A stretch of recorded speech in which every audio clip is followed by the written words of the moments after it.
તો આજે આપણે વ્રિંગલી ઓબ્સ્ટેટિકલ ફોર્સેપ વિશે જાણીશું.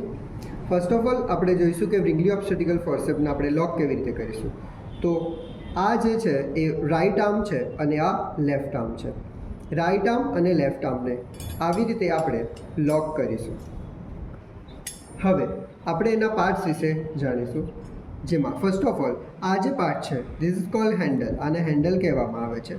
હવે એની ઉપર જે પાર્ટ છે એને લોક કહેવામાં આવે છે, જે બંને બ્લેડ્સનું જંક્શન છે, જ્યાં બંને બ્લેડ ભેગી થાય છે. આ જે પાર્ટ છે એને શેંક કહેવામાં આવે છે. આ પાર્ટને હીલ કહેવામાં આવે છે અને આને બ્લેડ્સ કહેવામાં આવે છે. આ જે કર્વ છે એને પેલ્વિક કર્વ કહેવામાં આવે છે. નોર્મલ વજાઇનલ ડિલિવરીની અંદર જ્યારે કોમ્પ્લિકેશન ઊભા થાય અને અસિસ્ટન્ટની જરૂર પડે ત્યારે આ બ્લેડનો યુઝ કરવામાં આવે છે. હવે આ બ્લેડ શાની બનેલી છે અને એનું સ્ટરીલાઇઝેશન કેવી રીતે કરવામાં આવે છે એ તમે કમેન્ટ કરો.